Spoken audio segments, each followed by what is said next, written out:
Kunjungi jalan rusak Lampung, Jokowi menampar muka sendiri. Kalau Pak Jokowi menampar muka sendiri, maka saya, rakyat Indonesia dan seluruh pendukung Pak Jokowi akan menampar mukamu dan junjungamu yang menjabat bertahun-tahun tapi tidak melakukan apa-apa untuk banyaknya jalan-jalan di Indonesia, terutama Papua, Sumatera, Trans Jawa, Kalimantan. Bonyok dalane bobrok bol-dobol.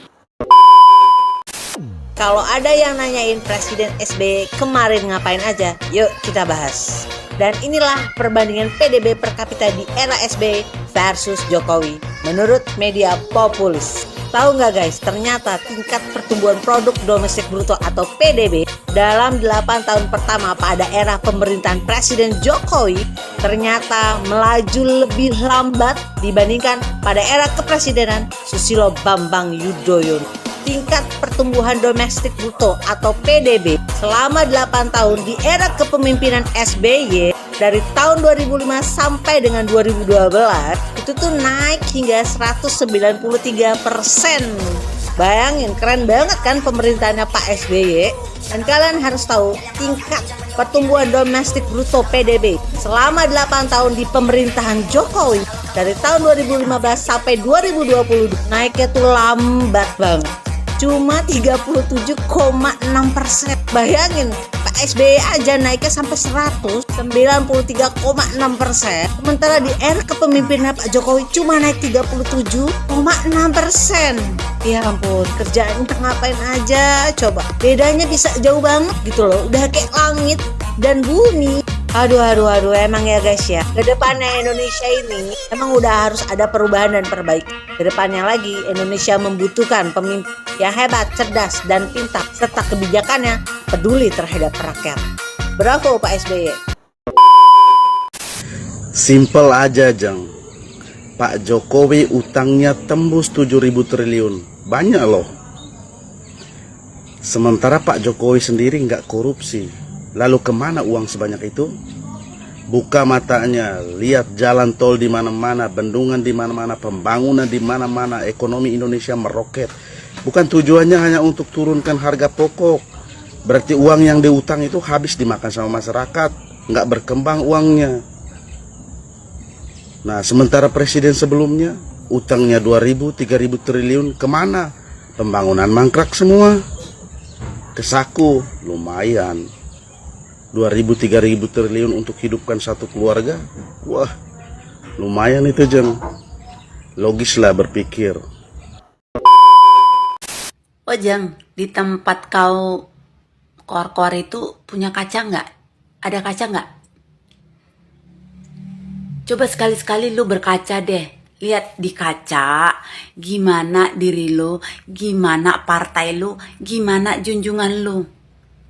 Pengamat Herzaki lu kata, emang kalau pengamat dari Partai Demokrat masih dipertimbangkan ya omongannya ya? Apa kerja Jokowi lu kata? Kau ngaca sama junjunganmu suruh ngaca ya? Ngapain aja 10 tahun pada mangkrak semua bangunan, korupsi di mana-mana.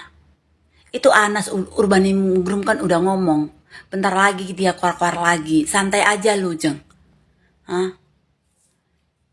Apa yang pernah? Satu aja.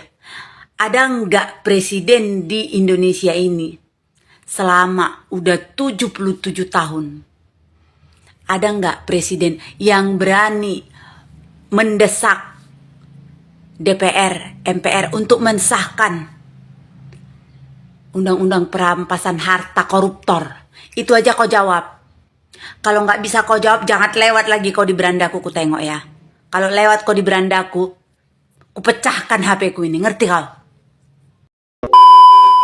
Pengangguran, sok-sokan bicara utang. Utang Indonesia terus membengkak. Semua karena bapak lu yang bikin kacau. Lebih dari 7.800 triliun. 70%-nya itu utang peninggalan bapak lu sendiri. Bertambah lebih dari 5.000 triliun sejak 8 tahun yang lalu. Siapapun presidennya ke depan akan terbebani dengan utang yang sangat berat. Poin yang pertama, SBY ngewarisin utang 2.700 triliun. Poin yang kedua, namanya orang utang masa nggak ada bunganya? Kalau lu pinjem duit, pinjol 1 juta, emang lu balikinnya 1 juta juga? Pasti ada bunganya kan? Poin ketiga, bunganya dari utang SBY itu 250 triliun per tahun. Berarti bunga utang dikali 9 tahun kepemimpinan Jokowi jadinya segini. Total utangnya SBY berarti segini tambah segini jadinya 4.950 triliun. Utang pokok dan bunga. Kata lu utang Jokowi segini kan? Oke, berarti dikurangin utangnya bapak lu. Jadinya 2.850 triliun. Itu adalah murni utangnya Jokowi doang. Jokowi utang 2.850 triliun, tapi bisa ngebangun jalan baru ribuan kilometer. Sedangkan utangnya SBY 4.950 triliun, selama 10 tahun cuma bisa ngebangun jalan baru 64 kilometer. Dan masih banyak lagi pembangunan infrastruktur yang lainnya untuk daerah-daerah yang tertinggal yang gak pernah disentuh sama bapak lu. Jadi daripada lu bacot gak karuan nyinyirin Jokowi, mending lu lihat rekam jejak bapak lu sendiri. Apa ya lu? Ajeng Cute 16 Tara Mak Jeng pasti nih codot-codot dan kadrun-kadrun megret. Pasti kadrun-kadrun nangis.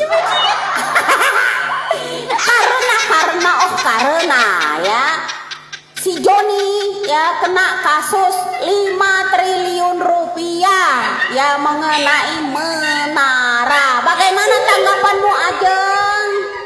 Ayo dong komen. Bagaimana tanggapanmu ya Surya Paloh? Karena Bapak Surya Paloh dulu pernah ngomong kalau ada kader-kader Nasdem yang pernah melakukan korupsi. Ya, ingat nih Pak Surya Paloh, kalau ada kader-kader Nasdem yang melakukan korupsi, maka akan saya bubarkan Nasdem. Gimana ini janjinya nih Pak Surya Paloh? Jadi enggak nih dibubarkan Nasdem. Aku akan bertipu tangan, aduh. Ya, gimana Pak Nasdem? Gimana kira-kira? Jadi enggak nih bubar nih Nasdem? Bagaimana nasib mak jrengnya si Ajeng? Ya, saya sedih deh ngelihat Ajeng ya, orang yang koalisi partainya katanya yang disanjung-sanjung Ajeng itu menurut Ajeng maunya koalisi sama Surya Paloh. Nah, artinya gini Jeng, codot-codot dan kadrun-kadrun semua orang yang ngeyel-ngeyel menentang kebijakan Pak Jokowi, menentang yang namanya undang-undang penyitaan aset ya, begitu ternyata dia itu menyimpan korupsi ya. Kalau ada orang yang menentang kebijakan masalah undang-undang penyitaan aset negara ini, terutama kalangan-kalangan yang dari Ajeng Cute 16, dari orang-orang Surya Paloh ngeyel pembelaan di situ, pasti ada udang di baling bakwan. Udang di baling bakwan ternyata ya, ada maling. Pasti itu ini bersandiwara ini ternyata Bahar ini ada juga dong mainnya di balik ini semua. Kunjungi jalan rusak Lampung, Jokowi menampar muka sendiri. Pusat Maka aku yang menampar mukamu dan menampar muka junjunganmu yang menjabat berpuluh tahun tapi tidak melakukan apa-apa. Kau tahu itu Lampung sudah sejak junjunganmu yang memimpin itu rusak. Jadi tidak ada urusannya menampar muka Pak Jokowi. Biar kau tahu, Ajeng Cute 16, ada nggak kaca di tempat kau keluar-keluar ini supaya kau berkaca, junjunganmu juga berkaca. Berapa banyak koruptor dan berapa banyak proyek mangkrak yang ada masa jabatan junjunganmu. Jokowi sudah membangun banyak di negeri ini. Tapi ketika Lampung dikritik oleh warga, tapi beliau masih respon dengan cepat. Junjunganmu bisa seperti itu Ajeng? No, pasti tidak bisa. Biar kau tahu, memang Jokowi membuka semuanya. Warga negara Republik Indonesia siapapun bisa speak up. Tidak pernah presiden menutup ruang untuk kita berbicara. Sama seperti kau ini. Tapi kau bisanya cuman menyinyir. Cuman nyinyir pemerintahan yang sekarang. Tanpa ada apresiasi dari termasuk junjunganmu. Padahal apa yang dibuat junjunganmu selama 10 tahun?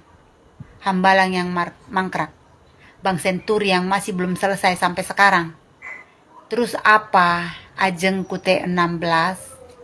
Mikir dong Ajeng, jangan cuman bisa nyinyir. Kau digaji hanya untuk nyinyir. Ya. Oke Jeng? Ingatkan Jokowi tidak campuri urusan pilpres, justru kalah. Presiden harus Pak Jokowi sudah begitu yakin bahwa apa yang beliau usahakan selama 8 tahun terakhir ini sudah on the track. Dan sesuatu yang wajar apabila seorang pemimpin yang sudah yakin on the track dibuktikan dengan 70% lebih rakyat Indonesia puas dengan kepemimpinan Pak Jokowi. Lalu Pak Jokowi ingin usahanya yang selama ini sudah dibangun on the track itu dilanjutkan oleh orang yang baik. Jangan sampai nasib Indonesia sama dengan DKI yang sudah 5 tahun dibangun dengan baik dirusak oleh yang berikutnya. kunjungi jalan rusak Lampung. Jokowi menampar muka sendiri. Pusat Alah Jeng, lu mah cuman bisanya nyinyir doang. Yang benar itu bukan nampar wajah Pak Jokowi sendiri, tapi nampar wajah presiden-presiden sebelum Pak Jokowi. Kenapa waktu di zaman PSBY nggak diperbaiki? Semua permasalahan yang ada di Indonesia sekarang ditumpuhkan ke Pak Jokowi. Kesalahan-kesalahan di masa lalu di presiden-presiden sebelum Pak Jokowi ditumpuhkan semuanya ke Pak Jokowi. Seolah-olah presiden sebelum Pak Jokowi itu semuanya bersih. Kerjanya bagus, tuntas, nyampe ke rakyat, dinikmati oleh rakyat.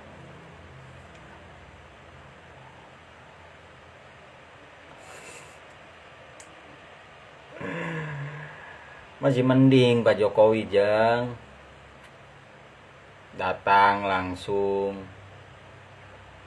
ngontrol langsung, dari hasil ngontrol langsung dieksekusi, diperbaiki. Setiap daerah itu kan udah dikocorkan dana, Jeng. Anda pikir itu Indonesia itu selebar daun kelor? Dikira semuanya itu Pak Jokowi harus tahu, Jeng. Apa gunanya di situ diadakan gubernur, diadakan wali kota, kalau nggak ada manfaatnya? Kan juga dikocorkan dana, Jeng. Yang jadi pertanyaannya kan, gubernurnya amanah atau tidak? Disampaikan buat rakyat atau tidak? Dipergunakan buat pembangunan apa tidak? Kalau menurut saya itu Pak Jokowi itu bukan menampar wajah sendiri, tapi menampar presiden sebelum Pak Jokowi.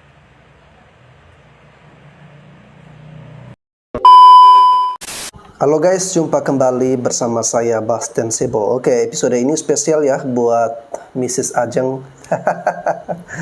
Mbak Ajeng yang saya sebenarnya prihatin dengan Mbak Ajeng karena semakin rajin Mbak Ajeng ini berkoar-koar di TikTok, di media sosialnya. Kita lihat respon daripada netizen yang membanjiri kolom komentar. Itu isinya kontra ya, tidak sejalan dengan apa yang pernyataan yang dia keluarkan ya. Kebanyakan membuli, kemudian mengkanter, tidak setuju, memberikan data-data yang berlawanan dengan apa yang disampaikan oleh Mbak Ajeng ini ya. Jadi ya menurut saya kalau kita bersuara capek-capek di media sosial, tetapi justru kita melawan dengan pendapat yang berbeda daripada netizen, itu adalah suatu perjuangan yang sia-sia ya. Apalagi visi misi dari orang-orang seperti Mbak Ajeng ini kan kita tahu ya, ingin menaikkan elektabilitas dari Mas AHY. Akan tetapi kita lihat nih, sampai dengan saat ini Mas AHY ini juga sedih ya, nasibnya masih belum jelas, belusukan ke partai-partai tetapi masih belum mendapatkan status yang jelas. Lalu kemudian angka-angka statistik yang dijabarkan oleh Mbak Ajeng soal PDB dan segala macam itu hanya di atas kertas ya. Kalau dia mengatakan perbandingan PSBY dengan Pak Jokowi itu adalah langit dan bumi, ya justru itu malah sebaliknya ya, seharusnya itu sebaliknya. Karena perbandingan kinerja Pak Jokowi dengan Pak SBY ini jelas jauh berbeda ya. Tetap saja kita menghargai apa yang sudah dikerjakan oleh Pak SBY pada sebelum-sebelumnya. Tetapi kalau mau dibandingkan dengan Pak Jokowi, itu untuk karya-karya, lalu kemudian untuk pembangunan, dan bagaimana kinerja gaya kepemimpinan ini jelas berbeda ya. Satu hal yang saya bangga dari Pak Jokowi adalah beliau fokusnya itu membangun Indonesia sentris, bukan Jawa sentris ya. Baru Presiden Jokowi yang membuat orang-orang Indonesia Timur itu merasa memiliki presiden yang sebenarnya ya. Itu hal-hal yang seperti itu yang mungkin tidak bisa dilihat oleh orang-orang seperti Mbak Ajeng ini ya. Oke teman-teman, terima kasih sudah menyaksikan, menonton video ini ya. Saya perlu berterima kasih kepada kalian semua yang mendukung channel ini sehingga mengalami perkembangan ya. Mohon maaf apabila saya ada kesalahan atau ada kekurangan ya. Terima kasih, sampai jumpa lagi.